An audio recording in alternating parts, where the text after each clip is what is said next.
नमस्कार, आप देख रहे हैं सीपी वाइज 24। मैं हूं चंद्र प्रकाश केयर। हमारे खास बुलेटिन में आप सभी का स्वागत है। अब खबरें विस्तार से। छत्तीसगढ़ में आज कांग्रेस पार्टी द्वारा अडानी भागो, छत्तीसगढ़ बचाओ और चैतन्य बघेल की गिरफ्तारी के खिलाफ प्रदेश व्यापी आर्थिक नाकेबंदी और चक्का जाम का आयोजन किया गया। रायपुर, दुर्ग, बिलासपुर, राजनांदगांव, बेमेतरा, महासमुंद, कोरबा, रायगढ़, कवर्धा, सुकमा, दंतेवाड़ा, बस्तर, कोंडागांव, जांजगीर चांपा, सत्ती, गौरेला, पेंड्रा, मरवाही, मोहला, मानपुर चौकी, खैरागढ़, मनेन्द्रगढ़, भानुप्रतापपुर, डोरमी और तिल्दा में कांग्रेस कार्यकर्ता दोपहर 12 से 2 बजे तक सड़कों पर उतरे। नेशनल हाईवे से लेकर प्रमुख चौकों तक विरोध प्रदर्शन किया गया। चक्का जाम शांतिपूर्ण रहा, लेकिन आम जनता को असुविधा का सामना करना पड़ा। कांग्रेस ने इसे जनता की आवाज बताया और आगे भी संघर्ष का ऐलान किया।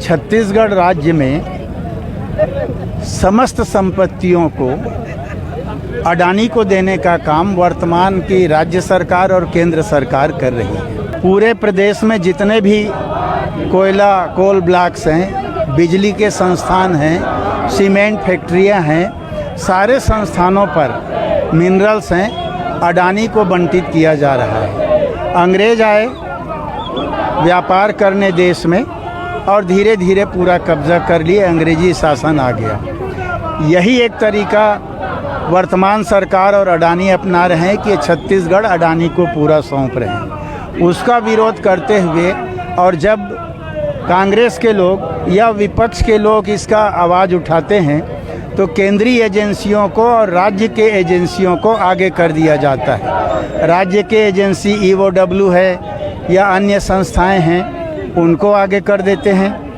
केंद्रीय एजेंसियां CBI ED को आगे कर देते हैं और अनावश्यक रूप से प्रकरण बनाकर कांग्रेस के पदाधिकारियों को परेशान करते हैं। हमारा बहुत स्पष्ट कहना है, अगर किसी आदमी की कोई गलती है तो आप उसको जांच करो, FIR करो, 2 दिन, 4 दिन, 8 दिन, 15 दिन में जांच करके कोर्ट में पेश करो।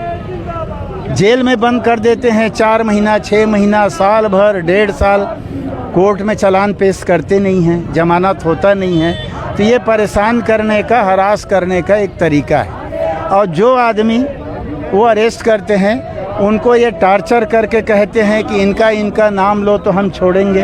तो ये सारी गलतियां केंद्रीय एजेंसियों के द्वारा की जा रही है। उसके विरोध में ये आर्थिक नाकेबंदी का आज का हमारा कार्यक्रम। राज्य सरकार और केंद्र सरकार के खिलाफ में और अपने चहेते उद्योगपति को इस छत्तीसगढ़ की जल जंगल जमीन खनिज संसाधन की सौंपने के खिलाफ में आज पूरे प्रदेश में छत्तीसगढ़ प्रदेश कांग्रेस कमेटी के आह्वान पर एक दिवसीय आज आर्थिक नाकेबंदी कर आज चक्के जाम करने का निर्णय लिया और शानदार आगाज ये लड़ाई उस सेंट्रल एजेंसियों के खिलाफ में है। ये लड़ाई सेंट्रल एजेंसी, डबल इंजन की सरकार सेंट्रल एजेंसियों को लगातार दुरुपयोग कर विरोधी दल के नेताओं को जेल भेजने का काम, डराने का काम, धमकाने का काम, रेड मारने का काम कर रही है। इसके खिलाफ में आज आर्थिक नाकेबंदी कर एक दिवसीय धरना प्रदर्शन का आयोजित किया, जो शानदार पूरे प्रदेश में रहा। और कहीं ना कहीं सरकार को हम बताना चाहते हैं कि आप ED, CBI या फिर IT या फिर आप EOW कि रेड कर लो, FIR कर लो, उससे डरने वाले नहीं है। क्योंकि कांग्रेस सकारात्मक मुद्दों को लेकर लड़ाई लड़ रही है। कांग्रेस जनता के मुद्दों को लेकर लड़ाई लड़ रही है। हम जल जंगल जमीन को बचाने को लेकर लड़ाई लड़ रहे हैं, लेकिन हम छत्तीसगढ़ को बचाने के लिए लड़ रहे हैं। निश्चित रूप से इसके लिए चाहे जो भी सजा काटना पड़े उसके लिए पूरी तरह से तैयार है, लेकिन हम छत्तीसगढ़ को बेचने नहीं देंगे। इस सरकार से बचाने के लिए हम हर स्तर पर जो लोकतांत्रिक रूप से लड़ाई हो, उस लोकतांत्रिक रूप से हम लड़ाई लड़ने के लिए पूरी तरह से तैयार है। आर्थिक नाकेबंदी का उद्देश्य है कि छत्तीसगढ़ के संसाधनों को लगातार जिस तरीके से बेचा जा रहा है, बस्तर के आयरन ओर को, अंबिकापुर के पूरे कोल ब्लॉक को, छत्तीसगढ़ के सारे सीमेंट उद्योगों को, सारे थर्मल पावर्स को जिस तरीके से संसाधनों को लूट किया जा रहा है, उसको ही विरोध में आवाज अगर कोई उठाया जाता है, पार्लियामेंट में हमारे नेता प्रतिपक्ष आदरणीय राहुल जी को बोलने नहीं दिया जाता, विधानसभा में अगर माननीय भूपेश बघेल जी आवाज उठाते हैं तो ईडी की कार्रवाई भूपेश बघेल क्या उसके बेटे तक पहुंच जाती है। तो इस तरीके से लोकतंत्र में आखिर होगा कैसे? सदन क्यों बनता है? संसद में अपनी बात रखने पड़ते हैं, विधानसभा में अपनी बात रखनी पड़ती है। सरकार के विरोध में कोई बात करेगा, उसके खिलाफ इस तरीके से केंद्रीय एजेंसियां कार्रवाई करेंगी तो इसका विरोध तो बनता है। और इसीलिए पूरे छत्तीसगढ़ में आज आर्थिक नाकेबंदी किया जा रहा है। जिस तरीके से भारतीय जनता पार्टी केंद्रीय एजेंसियों का ईडी का दुरुपयोग कर रही है, कोई भी अगर अडानी के खिलाफ अपनी आवाज उठाता है तो उसकी आवाज को दबाने का काम एक तरफ भारतीय जनता पार्टी के नेता बोलते हैं, एक पेड़ माँ के नाम और पूरा जंगल अडानी के नाम। इससे उनकी कथनी और करनी में अंतर स्पष्ट होता है। ये हमारे नेता भूपेश बघेल जी के सुपुत्र भाई चैतन्य बघेल जी के ऊपर जिस तरीके से द्वेषपूर्वक ईडी के द्वारा कार्रवाई की गई है, उसके विरोध में आज पूरे छत्तीसगढ़ प्रदेश में कांग्रेस जन रोड में है। आर्थिक नाकेबंदी के माध्यम से मैं मीडिया के माध्यम से मैं ये पूछना चाहता हूँ, भारतीय जनता पार्टी की सरकार एक पेड़ माँ के नाम लगा थे और हजारों पेड़ अडानी के नाम से काटे के काम कर रहे थे, तो कहाँ के न्याय है? छत्तीसगढ़ माताजी के अपमान करे के काम कर रहे थे, हमारे धरती माँ के अपमान करे के काम करत थे। हम ना यहाँ ईडी के विरोध ला एक स्थिति करत हन, जेन दिन जंगल के कटाई के जेन ला रहे स्थगन ला रहे विधानसभा में, वही दिन सुबह ले जे दिन हमारे चैतन्य बघेल जी के हमारे लड़का के जन्मदिन गरी से और एक किसान हरे वह कोई नेतागिरी में नहीं, कोई पद में नहीं है, एक किसान है बेटा है जेन अपन दादा के जमीन ला कमा थे, ओकर घर में जाके ईडी के छापा मरवा के ओला जेल में डाले के काम न करे।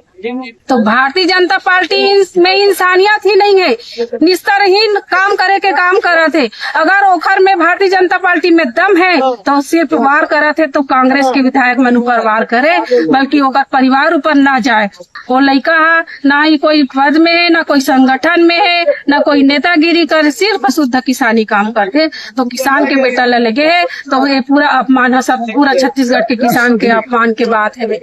अडानी भगाओ देश बचाओ, क्योंकि जो तमनार में ये बहुत सारे पेड़ कट गए और जो हमारे आदिवासी अंचल के लोग रहने वाले हैं उनके जो मुख्य जल जीवन जंगल ये अपना रहते भी अपना गुजर बसर करते हैं, वो सबको आज वो बेदखल कर दे रहे हैं। और हमने आज जो 1 तारीख को हम लोग आंदोलन किए थे कि बहुत सारे स्थानीय समस्या को लेकर, उसमें एक ये था कि बिजली कटौती और बिजली दर में बढ़ोतरी का, तो उसका भी एक था और अभी भी सुधार नहीं हुआ है। तो उसके तहत हमने बिजली विभाग में भी आज उनको अधिकारियों से बात करके कि क्या समस्या है उसके लिए भी। देखिए, जब से छत्तीसगढ़ में विष्णुदेव की सरकार आई है और जब से देश में केंद्र में नरेंद्र मोदी जी सरकार आई है, सेंट्रल एजेंसी का भारी दुरुपयोग किया जा रहा है।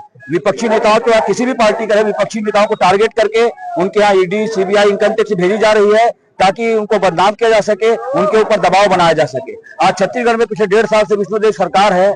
आज देखिए कि छत्तीसगढ़ के जंगल को काटे जा रहे हैं, या तमनार के जंगल की बात रहे कि हसदेव के जंगल की बात रहे, अडानी को सौंपा जा रहा है। और इसी अडानी को सौंपे जाने के कारण जो विधानसभा में हमारे कांग्रेस पार्टी के विधायकों के द्वारा या भूपेश बघेल जी, चरणदास महंत जी के द्वारा जो अडानी के खिलाफ जो प्रस्ताव लाया था और जो जंगल कटने के संबंध में जो चर्चा हो रही थी, उसी दिन भूपेश बघेल के यहाँ ईडी की छापा पड़ता है और उनके बेटे को गिरफ्तार किया जाता है। इसके पहले देवेंद्र यादव जी को, कवासी लखमा जी को और कई अनगिनत कांग्रेस के नेताओं के यहाँ ईडी का छापा पड़ रहा है। कुल मिलाकर ये दर्शाया जाता है कि नरेंद्र मोदी और अमित शाह के द्वारा सेंट्रल एजेंसी का दुरुपयोग करके अडानी को जल जंगल जमीन सौंपे जाने के कारण ही ईडी का दुरुपयोग इन पार्टी के द्वारा किया जा रहा है। आज की खबरों में बस इतने ही। आगे हम ताज़ा तरीन खबरों के साथ फिर हाजिर होंगे।